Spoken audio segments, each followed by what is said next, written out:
The views and opinions expressed in this program are those of the participants and do not necessarily reflect the views of BronxNet or the program underwriters.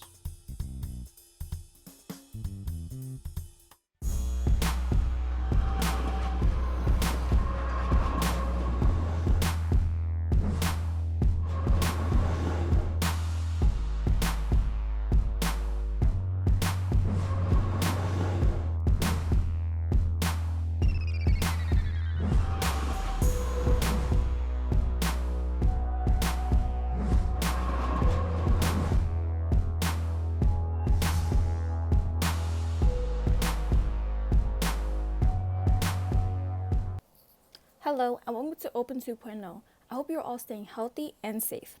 Open 2.0 is about educating and entertaining the youth, and we want to provide information and resources that can be helpful to everyone right now. Many of us are starting our online classes this week and are now facing a new reality. Today's episode will focus on remote learning for youth and families in New York City. Here to talk with us is Christopher Goeken, Executive Director of the Association of Public Broadcasting Station of New York. PBS is the home of many educational programs like Sesame Street, Curious George, Arthur, along with many artistic cultures and historical content. Welcome to our show, Christopher Goeken. We are so happy and honored that you are here. So, on to the first question. Can you tell us about the Association of Public Broadcasting Stations of New York and the mission of the association and PBS?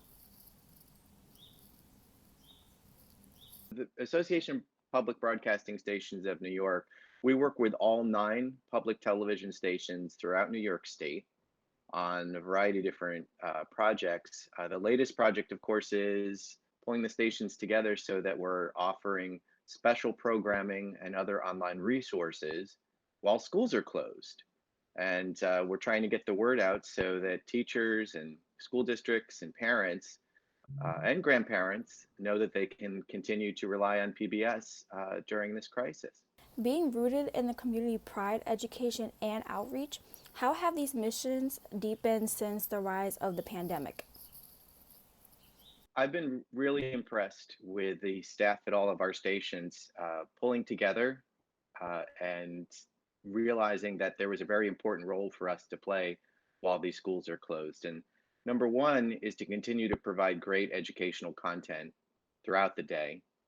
And number two is to provide special broadcasts throughout the day for older kids that may not tune into PBS during the day. I mean, everyone knows about Sesame Street and about Curious George and things like that, but we have a lot of great educational content for older kids, and the stations have really pulled together to revamp their broadcast schedules to make sure that this is available for kids that may not have a laptop or an iPad or broadband at home. So this is really a way that we've come together as a system to serve our community in this crisis. Yeah, that's very true, and that's like one of the main problems that we're having right now is a lot of kids are not having access to these things that they need at home. But my next question is, many of us were and still are raised on PBS educational programming. How important do you think PBS programming is to the youth development and to communities? Well, I think that PBS programming is more important now than ever before as kids are sent, back home to try to continue their learning there. Everybody knows that PBS does have great educational content, and we're really proud of that. And we're really proud that in survey after survey, parents and educators say that PBS is the most trusted source for educational content. And we take that very, very seriously. One of the great things that you're going to start to see next week is even more educational content. We're actually filming this week special educational content for New York State students to continue to learn at home during this crisis. So we've changed our broadcast already, and we put on a lot of content you wouldn't normally see during the day. Shows like Nova or American Experience, which are about history and about social studies and New York State history as well. We're also going to be doing special story times. We're going to be doing more STEM programming throughout the day that's specific for the New York curriculum. So we really hope that students and parents know they can continue to rely on PBS while schools are closed. That's really great. And my next question is, will students of all ages and grades levels have access to this kind of programming? Yes, what we've done is we've made available some of the programming that ordinarily would not be broadcast during the day. We've changed the broadcast schedule to make that available. One important note here is that there is, in every single market in New York State, but especially here in New York City, where your viewers would be most interested, there are multiple digital channels available that PBS puts out. So what that means during this school closing is that on different channels, we'll be able to broadcast content for different age groups. So PBS Kids is our 24/7 free channel for younger kids. That'll continue to broadcast. For older kids, we put that on one of our other digital channels, PBS World, where we're putting on some of the programs that folks would be familiar with. Nova for science, American Experience for US history. So the best thing that your viewers can do to learn where the programming that they want to watch will be on the broadcast style is to go to wnet.org/education. And there they can find a broadcast schedule, which will continue to change in the coming weeks. And we'll be using different digital channels to broadcast different content for different age groups. That's really amazing. I've come home and and I watch PBS, or even in school, my teachers they will put it on, or whatever it is, and we've learned a lot from that. It's really important for low income kids or for kids that don't have broadband at home or even cable television is that you don't need to have any of that to access this content. You can hook up a $10 antenna that you can buy at Walgreens or CVS and receive multiple digital channels from PBS to your television for free.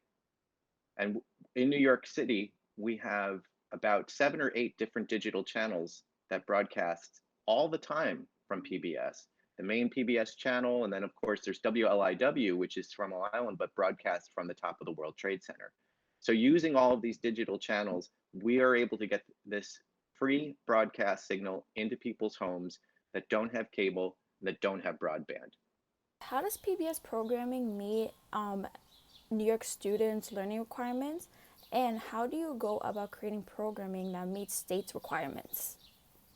One of the great things about PBS is that all of our stations partner with local school boards or partner with local educators to make sure that our content, when it's developed, fits in with what teachers want and what educators want and what parents want. And here in New York City, it's no exception. Channel 13 has many people on staff that work with local educators and teachers to make sure the content aligns with the New York State curriculum. So we produce compelling content that people like to watch, but we also make sure that that content fulfills educational goals here in New York City. Okay, and for my last question is, do you have any educational/learning advice and tips for the youth during this time? Tip number one is go to wnet.org/education. There's a lot of resources available on there, a lot of resources for families that don't have broadband, that don't have cable television. But the most important thing is to get a schedule going, get a routine going, and make sure that you follow it every day. Make sure that if you're going to do a little reading every day, that you do it at about the same time. Make sure that if you're going to watch a particular program with your kids, that you watch it at the same time every day. Get into a routine, and that kind of normalizes building education into your daily life during the schools being closed. This is going to be a difficult couple of months. It's going to be especially difficult for families that don't have the option to have broadband at home or to talk to their teachers on a FaceTime chat or what have you. So this is going to put an extra strain on those students as they try to keep up with their schoolwork. We're going to try to be there as much as we can during the broadcast schedule and also online to make sure that we continue to put out tips for parents on how to maintain the educational goals that the state and their teachers want their students to meet. Thank you so much for this information and advice. It has been great talking with you, and thank you so much for joining us. Christopher Goeken, Executive Director of the Association of Public Broadcasting Stations of New York. And thank you for tuning in. Stay tuned and stay healthy and safe. Bye.